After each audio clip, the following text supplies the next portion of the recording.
Hello people and welcome back to another video on my YouTube channel. So I think कि 12th वाले बच्चों के अब finally time आ गया है कि वो बिटसैट 2027 की प्रिपरेशन बिल्कुल जोरों शोरों से स्टार्ट कर दे। And before starting this video I want to promise from you all, comment down कर दो आई प्रॉमिस भैया that I would be completing this road map by December 31, जो हमने अपना टारगेट रखा है, जो तुम्हें आगे वीडियो में बताने वाला हूँ। And I would be securing a seat in BITS Pilani in 2027। So इस वीडियो का मेन पर्पस इज कि तुम लोगों को बोर्ड्स के साथ साथ बिटसैट की प्रिपरेशन कैसे करनी है, उस पे we will be making a complete road map, discussing a complete road map. And क्या क्या तुम्हारी टाइमलाइन रहनी चाहिए, क्या क्या तुम्हारी डेडलाइन रहनी चाहिए, वो भी हम इस कंप्लीट वीडियो में डिस्कस करने वाले हैं। फ्री रिसोर्सेज का वीडियो भी चैनल पे जल्दी आने वाला है। So without wasting any further time let's start with the video. ठीक है, देखो सबसे पहले तो हम बोर्ड अलाइंड स्टडी प्लान के साथ तुम्हारी बात करेंगे। सबसे पहले is introduction and exam overview. बहुत सारे बच्चे ऐसे हैं जो अभी 11th से 12th में आए होंगे, जिनको बिटसैट के बारे में पता ही नहीं होगा कि बिटसैट क्या एग्जाम होता है, पैटर्न क्या होता है, +3 -1 नेगेटिव मार्किंग कैसे चलती है, पेपर की डिफिकल्टी लेवल कैसा होता है, जेई जैसा होता है, अलग होता है, कहाँ से क्वेश्चंस करने होते हैं, सब इस वीडियो में बताएंगे। ठीक है, फिर तुम्हारे subject wise study plan for physics, English, maths as well as English and LR, सबके लिए तुम्हारे स्टडी प्लान्स भी डिस्कस करेंगे। ठीक है, फिर तुम्हारा मंथली प्रिपरेशन फेज कि तुम्हारा जुलाई टू सितंबर, सितंबर टू अक्टूबर, देन तुम्हारा दिसंबर मंथ, नवंबर मंथ कैसा कैसा दिखना चाहिए है, उस सब के बारे में भी तैयारी करेंगे। ठीक है, and your daily routine and एक फाइनल चेकलिस्ट जो तुम्हारे पास होनी चाहिए है, अपने लिए खुद के लिए बनाओ। सबकी चेकलिस्ट अलग अलग होती है एंड तुम्हें एक टारगेट अपने लिए सेट करना ही करना है। ठीक है, लेट्स स्टार्ट। देखो सबसे पहले इंट्रोडक्शन एंड एग्जाम ओवरव्यू। हमने सेट किए हैं अपनी deadline as December 31 which is our target. ठीक है, so the non negotiable deadline is that you have to complete your 100% NCERT syllabus by December 31, 2026। Every backlog is an emergency to fix. I think अभी तुम्हें पूरे एक महीने की या 1.5 months की अपने स्कूल से समर वेकेशन मिली होगी। आई थिंक 12th वाले बच्चों की तो एक्स्ट्रा क्लासेस होती हैं, हमारे स्कूल में एक्स्ट्रा क्लासेस होती थी, बट वो भी 11-12 बजे तक खत्म होके ये वाला प्रिपरेशन टाइम तुम्हारा वो था जिसमें तुम्हें अपने 11th का बैकलॉग पूरा कंप्लीट करना था। बहुत बच्चे ऐसे होते हैं जिनकी 11th पूरी वेस्टेड होती है, या उन्होंने 11th में ज़्यादा पढ़ाई नहीं कर रखी होती, तो उनका ये होता है कि समर वेकेशन के अंदर यार हम 11th पे पूरा फोकस करेंगे एंड 11th को पूरा ठीक कर डालेंगे, साथ साथ हम अपनी 12th की बेसिक प्रिपरेशन करते रहेंगे क्योंकि तुम्हारे स्कूल खुलते ही शायद तुम्हारे पेपर होते हैं। This for school students. ठीक है, अब आ जाता है boards and BITSAT together. This is very very important, क्योंकि तुम देखो हर साल एक ऐसा चंक ऑफ बच्चा होता है जिनका बिटसैट तो क्लियर हो जाता है, बट उनका बोर्ड्स का क्राइटेरिया की वजह से वो बिटसैट में किसी भी कॉलेज में एडमिशन ही नहीं ले पाते, because 75% is mandatory overall and 60% in each of PCM, that is also mandatory. तो ऐसा नहीं है कि अगर तुम्हारा ओवरऑल 75 बन भी गया, बट अगर तुम्हारे केमिस्ट्री में कम रह गए या फिजिक्स में कम रह गए, तो तुम फिर भी एलिजिबल नहीं होगे एडमिशन के, जब तक तुम्हारे इंडिविजुअली भी 60-60-60% मार्क्स नहीं होते हैं तीनों सब्जेक्ट्स के अंदर। ठीक है, daily commitment what I am asking you is 6 to 7 hours of study focused along side your school. देखो तुम सुबह स्कूल जा रहे हो, स्कूल के लिए हम अलग से पूरे एक वीडियो बनाएंगे कि स्कूल के अंदर कैसे टाइम मैनेज करना होता है। मैंने भी स्कूल के अंदर स्कूल का कुछ पढ़ाई नहीं करता था। स्कूल में जो तुम्हें टीचर सिखा रही है, अगर तुम्हें लग रहा है कि ये जेन्युइनली इंपॉर्टेंट है तभी सुनो, नहीं तो इंग्लिश, पीएड, ये सारी क्लासेस में अपना खुद का पढ़ना इज मच मच बेनिफिशियल। इसके ऊपर भी आई would B making a complete video, कैसे तुम स्कूल में जाके अच्छे से पढ़ाई कर सकते हो और अपने टाइम को यूटिलाइज कर सकते हो। ठीक है, 6 to 7 hours of study a day is required. तुम स्कूल से आके अपनी कोचिंग जाओगे, कोचिंग 3 से 4 घंटे की सबकी होती ही होती है। उसके बाद तुम्हारे पास बच जाता है रात का टाइम। तुम 7-8 बजे कोचिंग से वापस आए, 2 बजे तुम्हारा स्कूल खत्म हुआ, 7-8 बजे तुम कोचिंग से वापस आए, 1 घंटा पूरा रेस्ट लिया एंड उसके बाद तुम्हारे पास 3 से 4 घंटे होते हैं जो मैक्स तुम दे सकते हो, क्योंकि तुम्हें फिर अगले दिन सुबह स्कूल के लिए उठना है। तो ये टाइम तुम्हें अपने आप को देना है, जिसमें तुम्हें जो भी कोचिंग में करा रहे हैं, अगर तुम्हें कुछ मॉड्यूल दिया सॉल्व करने के लिए तो वो करनी है, या अगर तुम बिटसैट की स्पेसिफिक कोई जेई की प्रिपरेशन कर रहे हो तो साथ साथ इंग्लिश एंड LR उसमें भी हम आगे डिस्कशन करने वाले हैं वो कैसे करना है। ठीक है, वाई अर्ली कंप्लीशन मैटर्स, क्यों मैंने एक December 31 तुम्हारा टारगेट सेट किया है। देखो तुम्हारा जनवरी के एंड में फर्स्ट अटेम्प्ट का डेट आ जाएगा जेई मेंस का, तो तुम्हारा सिलेबस तो वैसे भी कंप्लीट हो जाना चाहिए December 31 तक, क्योंकि उसके बाद तुम्हारा क्या टाइम होगा कि तुम मॉक पेपर्स दो जेई मेंस के। इन दी एंड जेई मेंस बिटसैट तुम्हें दोनों देने हैं। बिटसैट तो इज एन एग्जाम जो तुम बिट्स पिलाने के लिए दे रहे हो, बट अगर तुम्हें लार्जर ऑप्शन अपने लिए खोलनी है, that is IITs and ITs, तो उसके लिए जेई मेंस तो देना ही पड़ेगा, दैट्स द स्टेपिंग स्टोन। तो जेई मेंस के लिए भी तुम्हारा सिलेबस कंप्लीट होना चाहिए एंड उसके बाद तुम्हारे मिड फेब से, मतलब Feb 16 Feb 18 के अराउंड तुम्हारे बोर्ड्स भी स्टार्ट हो जाते हैं। तो बोर्ड्स के लिए भी 12th का सिलेबस तो बहुत अच्छे से कंप्लीट होना चाहिए, क्वेश्चन सॉल्व होने चाहिए, NCERT कंप्लीटेड होनी चाहिए। तो ये सब के लिए भी तुम्हें एक अर्ली कंप्लीशन बहुत एक अच्छा एडवांटेज दे देगा एज कम्पेयर टू बाकी बच्चे, ठीक है। नेक्स्ट आ जाते हैं हम बिटसैट पैटर्न बेसिक्स। तो अब जिन भी बच्चों को बिटसैट के पेपर के बारे में नहीं पता है, तो BITSAT is an exam that is conducted by BITS Pilani to get into Goa campus, Hyderabad campus and Pilani campus. Pattern क्या होता है पेपर का, 130 क्वेश्चंस होते हैं, 3 घंटे में अटेम्प्ट करने होते हैं, maximum score is of 390 marks across all the sections. But तुम इस 390 मार्क्स को 426 मार्क्स भी पहुंचा सकते हो अगर तुम बोनस 12 क्वेश्चंस अटेम्प्ट करते हो, जिसका ऑप्शन तुम्हें हम आगे वाली वीडियोस में समझाएंगे, ठीक है। अभी तुम 390 मार्क्स पे फोकस करो, ठीक है।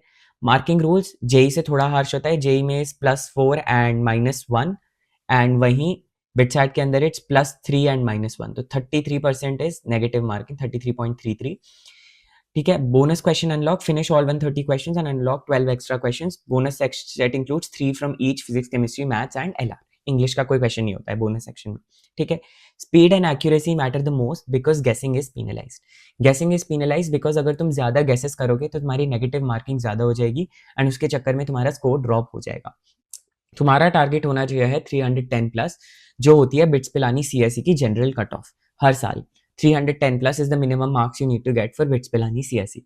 तो ये ही तुम्हारा टारगेट होना चाहिए है एंड इसी नंबर को हम साथ लेके चलेंगे, ठीक है। Next, year plan timeline. इसका मैं चाहता हूं तुम लोग एक बारी अपने लिए स्क्रीनशॉट ले लो, बहुत अच्छे से डिजाइन किया मैंने ये। देखो, जुलाई टू अक्टूबर तुम्हें अपना बेस बिल्ड करना है, concepts study board aligned and coverage, subjective questions की प्रैक्टिस करो, बोर्ड अलाइंड बुक्स की प्रैक्टिस करो। देखो, अब बुक कहती है जैसे एक डीसी पांडे, तो डीसी पांडे में बोर्ड लेवल क्वेश्चंस भी हैं, डीसी पांडे में जेई लेवल क्वेश्चंस भी हैं।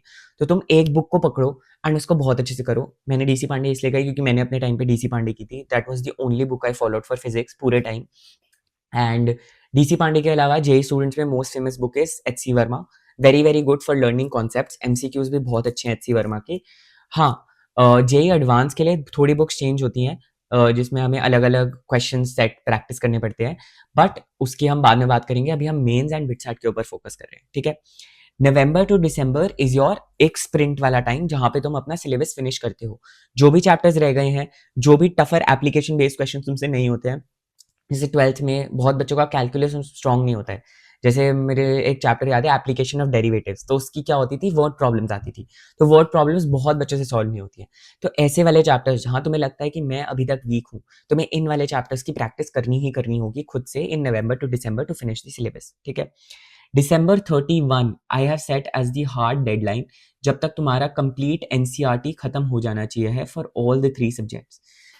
इंग्लिश की बात नहीं कर रहा हूँ मैं यहाँ पे, इंग्लिश हम वैसे भी बोर्ड्स के 10 दिन पहले ही पढ़ते हैं। मैंने 10 दिन पहले पढ़ के मेरे 99 आए थे इंग्लिश में। इंग्लिश में ज़्यादा एफर्ट नहीं डालना होता है, प्रोवाइडेड कि तुम्हारी इंग्लिश पहले से स्ट्रॉन्ग है, ठीक है। 100% एनसीईआरटी तुम्हारी पीसीएम की कंप्लीट होनी चाहिए। 100% एनसीईआरटी से मेरा मतलब है कि अगर ये एनसीईआरटी की बुक है तो तुम्हारा एक एक केमिस्ट्री का चैप्टर कंप्लीटली मार्क्ड होना चाहिए है। तुम्हें पता होना चाहिए है कि मैंने कौन से चैप्टर में क्या पढ़ा था, हेलो एल्केन्स में क्या था, बायोमोलिक्यूल्स में क्या था, नेम्ड रिएक्शंस क्या होते हैं, नेम्ड रिएक्शंस के किसने दिए थे, कहाँ दिए थे, एप्लीकेशंस क्या होते हैं, यूजेस क्या होते हैं, सब कुछ पता होना चाहिए फ्रॉम एंड टू एंड। हमारे पास कंप्लीट नॉलेज होनी चाहिए।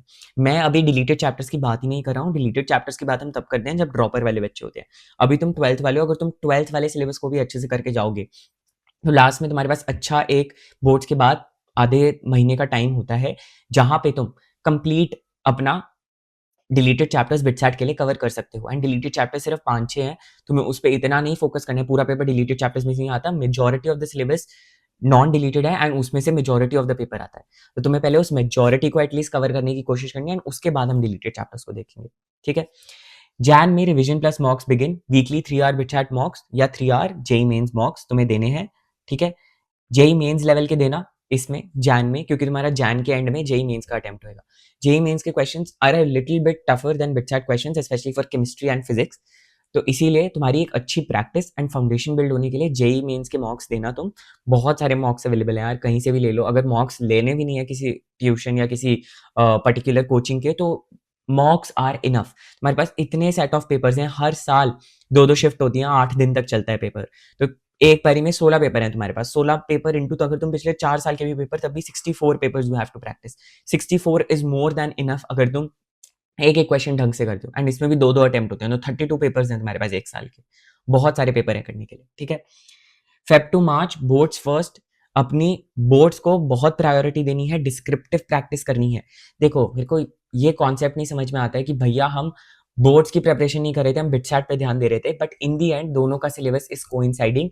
तुमने इस बारी 2025 में या 2026 में बोर्ड्स का लेवल देख लिया होगा, चेकिंग भी गंदी हुई है, पेपर का लेवल भी बढ़ गया है, फिजिक्स का पेपर बहुत टफ आया है। तो तुम्हें देखना है कि CBSE is increasing the aptitude value which you need to clear board examinations. अब सीबीएसई वो नहीं है जो पुराने टाइम में होता था या तुम्हारे मम्मी पापा के टाइम पे होता था कि सिर्फ एक 4-5 रट्टे रटाई क्वेश्चन करके चले जाओ एंड वही पेपर में आ जाएंगे। Now they are doing application based question, skill based question, case study based question. तो बोर्ड्स में भी तुम्हें मेहनत डालनी पड़ेगी। I am from 2025 batch. जब मेरा फिजिक्स का बोर्ड आया था, I was really really scared after the board, because मेरे को पता था पेपर बहुत टफ है and I was set 3 in Delhi. तो वही सबसे टफेस्ट सेट था, बट स्टिल मैंने जेई की प्रिपरेशन कर रखी थी, मैंने बिटसैट की प्रिपरेशन कर रखी थी, तो मेरे को पेपर उतना अच्छा नहीं आया, मेरे फिर भी 95 नंबर आ गए बोर्ड्स में। तो ऐसे ही तुम्हें अपनी प्रिपरेशन स्ट्रांग रखनी है, तो तुम्हारा बोर्ड्स तुम्हें टफ नहीं लगेगा। एंड माइंड यू, जो मैंने तुम्हें जुलाई टू अक्टूबर का टाइम दिया है, इसमें सिर्फ एमसीक्यू पे मत टिके रहना। थोड़ा बहुत बीच में सिर्फ वीकेंड्स भी मैं कह रहा हूँ, उसमें अपनी प्रैक्टिस करना ऑफ डिस्क्रिप्टिव राइटिंग। तुम्हें लिखने की आदत होनी चाहिए है पेपर के अंदर। सब्जेक्टिव आंसर्स जब तक नहीं प्रैक्टिस करोगे, बोर्ड्स के अंदर केमिस्ट्री के अंदर आई नो मेरे अच्छे नंबर आए थे एंड मैंने बहुत लिख लिख के प्रैक्टिस करी थी, एक एक पेपर लिख लिख के प्रैक्टिस किया था, क्योंकि जब तक तुम्हारी एक हैबिट नहीं डेवलप होगी लिखने की, तब तक तुम बोर्ड्स अच्छे नहीं कर सकते हो। ठीक है। एंड अप्रैल में तो हम फाइनल पुश फॉर बिटसैट देंगे ही, क्योंकि तुम्हारा जेईई मेंस का सेकंड अटेम्प्ट हो जाता है एंड उसके बाद तुम्हारा बिटसैट का फर्स्ट अटेम्प्ट आ जाएगा। तो वो वाले टाइम पे हम सिर्फ बिटसैट पे फोकस कर रहे हो। ठीक है। आई होप तुम्हें टाइमलाइन समझ में आ गई होगी, इसका स्क्रीनशॉट तुमने ले लिया होगा। Next is the subject wise study plans. Subject wise study plans भी सबसे पहले फिजिक्स का प्लान मैं हमको बता देता हूँ। देखो, what to target, physics contributes 30 questions and 90 marks to BITSAT. Treat is as the scoring section through accuracy plus study and speed. ठीक है। सिलेबस आर तुम्हारे पास जुलाई टू दिसंबर है। मैकेनिक्स के साथ स्टार्ट करो, kinematics, laws, work, power and energy, rotation, gravitation, ये वाले खत्म करो पहले। फिर थर्मल फिजिक्स पे आओ एंड ऑसिलेशन वेव्स पे आओ। ये टफ वाला पोर्शन हो गया, तो इसलिए हमने इसमें दो वाले चैप्टर्स रखे हैं। थर्मोडायनेमिक्स आ गया, काइनेटिक थ्योरी ऑफ गैसेस आ गया, केटीजी वाला चैप्टर आ गया। ठीक है। And oscillations and waves, SHM अपने आप में बहुत बड़ा है समझने के लिए। ठीक है। फिर फिनिश करना है तुम्हें electricity, magnetism and modern physics के साथ। मॉडर्न फिजिक्स मत छोड़ना, बोर्ड्स के लिए बहुत बहुत बहुत ज्यादा इंपॉर्टेंट होता है। एंड जेई में सबसे लल्लू सवाल मॉडर्न फिजिक्स में से ही आता है, डायरेक्ट फॉर्मुला बेस्ड क्वेश्चंस। ठीक है। तो फोटो इलेक्ट्रिक इफेक्ट, ये सब बहुत अच्छे से पढ़ के जाना, न्यूक्लियर एटॉमिक थ्योरी, सब कुछ। ठीक है। How to study, use NCERT examples. NCERT examples करो अच्छे से, बोर्ड्स के लिए तुम्हारे लिए काफी आएंगे। एंड उसके बाद मैंने तुम्हें समझा दिया, एक बुक पकड़नी है, मैंने अपने टाइम पे पकड़ी थी डीसी पांडे एंड साथ में एचसी वर्मा, बहुत अच्छी प्रिपरेशन हो गई थी। ठीक है। And plus PYQs of JEE plus PYQs of BITSAT. Memory based PYQs तुम्हें आराम से किसी भी फ्री वेबसाइट पे मिल जाएंगे, मॉकर्स पे हैं, एग्जाम्स नेट पे हैं। फ्री पीवाईक्यूज जितने मर्जी हैं, प्रैक्टिस करो एंड मॉक्स दो 3-3 घंटे के, प्रैक्टिस करो अपनी, आराम से होएगा पेपर। ठीक है। Next chemistry plan. केमिस्ट्री में अगेन 30 क्वेश्चंस, 90 मार्क्स के, बोर्ड अलाइंड। बोर्ड अलाइंड जितना ज्यादा रहोगे ना केमिस्ट्री के अंदर, जितनी ज्यादा एनसीईआरटी की तुम्हारी प्रैक्टिस होगी, उतना you would be benefited in your JEE Mains as well as your BITSAT. I am telling you, chemistry के लिए मैं हर वीडियो में कहता हूँ NCERT is the Bible book. जिस बच्चे ने एनसीईआरटी अच्छे से कर रखी है केमिस्ट्री में, उसका कोई एक क्वेश्चन भी गलत नहीं होगा जेईई के अंदर, ना बिटसैट के अंदर, ना बोर्ड्स के अंदर। डायरेक्टली मैं तुम्हें बता रहा हूँ, coordination, D and F block, ये वाले ऐसे चैप्टर्स हैं जिनकी एनसीईआरटी इतनी ज्यादा रिच है ना, मतलब तुम समझ नहीं आएगा तुम्हें एनसीईआरटी कैसे पढ़नी है, क्योंकि उस एक एक लाइन के अंदर इतनी इतनी ज्यादा इन्फॉर्मेशन है। बट इसके लिए तुम्हें एक अच्छा टीचर चाहिए and I am telling you, मैंने 2025 में एक फ्री रिसोर्सेज वाली वीडियो बनाई थी, अभी भी बता देता हूँ। साक्षी वोरा मैम ने अपनी एक एनसीईआरटी की शायद बुलंद या कोई सीरीज ली थी, जिसमें मैम ने पूरी पूरी एनसीईआरटी लाइन बाय लाइन पढ़ाई है। एंड मैंने वो वीडियो कम से कम 3 से 4 बारी रिवॉच की थी, क्योंकि उसमें इतनी डिटेल्ड एनसीईआरटी है। एक ये हाईलाइटर लेके अपने साथ बैठो, मार्क करो मार्क करो मार्क करो एंड पढ़ते रहो। एनसीईआरटी बहुत अच्छे से पढ़नी है, each and every chapter. I am not saying सिर्फ कोई एक भी ऐसा चैप्टर नहीं है केमिस्ट्री के अंदर जिसकी तुम्हें एनसीईआरटी में ना रिकमेंड करूँ पढ़ने के लिए। थर्मोडायनेमिक्स तक की जो एक फिजिकल केमिस्ट्री का चैप्टर है, मैं उसकी भी तुम्हें कहूंगा कि एनसीईआरटी पढ़ना। कभी कभार एनसीईआरटी का एग्जैक्ट न्यूमेरिकल जेईई मेंस के अंदर आता है, जो एनसीईआरटी के एग्जाम्पल्स इन टेक्स्ट क्वेश्चंस होते हैं, वो जेईई मेंस में पूछते हैं। और ये बहुत साल हो रखा है, तुम अपने आप पीवाईक्यूज उठा के देख लेना। ठीक है। जुलाई टू दिसंबर atomic structure, chemical bonding, periodic trends, फिर thermodynamics, equilibrium, close the syllabus with organic families, biomolecules, polymers and inorganic chemistry. ठीक है, how to study smart, physical chemistry के लिए तुम्हें न्यूमेरिकल्स प्रैक्टिस करनी है अंटिल तुम्हें पता चल जाए कि स्टेप्स सब याद हो गए हैं, अब बस कैलकुलेशन वाला पार्ट रह गया है। इनऑर्गेनिक के लिए पैटर्न्स, ट्रेंड्स एंड एक्सेप्शंस पे बहुत ज्यादा फोकस करना है। एक्सेप्शंस इज द थिंग जहां से क्वेश्चंस पूछे जाते हैं, तुमसे नॉर्मल पैटर्न्स नहीं पूछे जाएंगे। ठीक है, ऑर्गेनिक में learn mechanisms and maintain a running reaction bank. Reaction bank, जिन बच्चों ने मेरी पुरानी वीडियोस देखी हैं उनको पता है what is reaction bank. Reaction bank is a notebook where you write all the named reactions, all the important concepts, all the important mechanisms, हर एक Reimer Tiemann, cross aldehyde, Cannizzaro reaction, इन सबके reaction mechanism एक जगह तुम्हारे लिखे होने चाहिए ताकि एंड में दिक्कत ना हो। ठीक है, नेक्स्ट आ जाते हैं मैथ स्ट्रैटेजी के ऊपर। Maths is weightage and priority. Maths is the biggest section, 40 questions, 120 marks. Give it the longest daily practice block to build speed. ठीक है, मैथ्स में सबसे ज्यादा प्रैक्टिस चाहिए है। एंड मैं जनरल बताऊं, जेई मेंस के क्वेश्चंस थोड़े से ज्यादा टफर होते हैं, बट बिटसैट के क्वेश्चंस भी इतने आसान नहीं होते हैं, specially in the math section. ऐसा मत सोचना कि बिल्कुल ही इजी सा क्वेश्चन वो पूछ लेते हैं। क्वेश्चन अच्छा होता है, क्वेश्चन मैं ये कहूंगा कि टफ नहीं होता है, ट्रिकी होता है। तुमसे वो घुमा के पूछेंगे क्वेश्चन कि तुम्हें समझ ना आए कि इसमें क्या कॉन्सेप्ट लग रहा है क्वेश्चन में, इसमें कौन सा चैप्टर लग रहा है। जेई मेंस में तुम्हें चैप्टर समझ में आ जाता है, बट तुम्हें क्वेश्चन करना नहीं समझ में आता है कि करूं कैसे। इंटीग्रेशन का क्वेश्चन दिख तो गया, बट ये नहीं समझ में आता है कि क्वेश्चन करना कैसे है। ठीक है, फिर जुलाई से दिसंबर फंक्शंस, सेट, रिलेशंस एंड को ट्रिग्नोमेट्री, इन सब की प्रैक्टिस करनी है। सितंबर टू अक्टूबर algebra plus coordinate geometry and conics, and नवंबर टू दिसंबर calculus, vector 3D geometry and probability. फिर हाउ टू प्रैक्टिस में solve NCERT examples first, then exercises and board papers. ठीक है, फिर उसके बाद टाइम्ड एमसीक्यूज पे शिफ्ट कर जाना।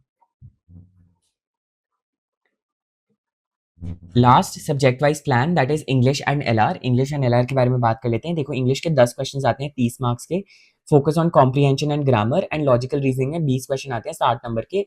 Verbal, analytical sets, data reasoning, इन सब पे बेसिक क्वेश्चंस पूछते हैं। ठीक है, ये तुम्हें कब करना है? जब तुम्हारा बोर्ड का सिलेबस पूरा खत्म हो चुका हो, उसके बाद लेट सितंबर से 30 मिनट डेली देने हैं तुम लोगों को फॉर इंग्लिश एंड एलआर। मैं अभी नहीं कह रहा हूँ, अभी अपनी सिर्फ पीसीएम पे फोकस करो, उसको इतना स्ट्रांग बना लो कि तुम्हें इंग्लिश एंड एलआर बाद में टाइम मिले इंग्लिश एलआर करने के लिए। 30 मिनट से ज्यादा नहीं देने हैं डेली। 30 मिनट कुछ भी नहीं होता है, तुम इतनी की तो ब्रेक ही ले लेते हो। ठीक है, high return habits, build vocabulary daily. मैंने पुरानी वाली वीडियोस में भी कहा है, वोकैबुलरी का एक ऐप है मगूश वोकैबुलरी, जहां पे तुम वोकैबुलरी प्रैक्टिस कर सकते हो। And error spotting questions, use timed mini test to convert effort into speed. तुम ड्यूलिंगो पे भी प्रैक्टिस कर सकते हो, तुम्हें जो ऐप अच्छा लगता है वहां पे प्रैक्टिस करो related to English and grammar. And logical reasoning के लिए बहुत सारी ऐसे पजल वाली बुक्स आती हैं जो तुम कर सकते हो, but I would recommend BITSAT PYQs are enough. Memory based बहुत सारे पीवाईक्यूज हैं जहाँ पे इंग्लिश एंड एलआर के सफिशिएंट क्वेश्चंस हैं प्रैक्टिस करने के लिए, एंड वैसे ही क्वेश्चंस पेपर के अंदर आते हैं। ठीक है, सो आई थिंक यहाँ से मंथली प्रिपरेशन फेजेस से I would be dividing the video into 2 parts. We are on the 12th page out of 19। इसके आगे we would be continuing in part 2। Thanks for watching the video and we'll be meeting once again. Do not forget to subscribe.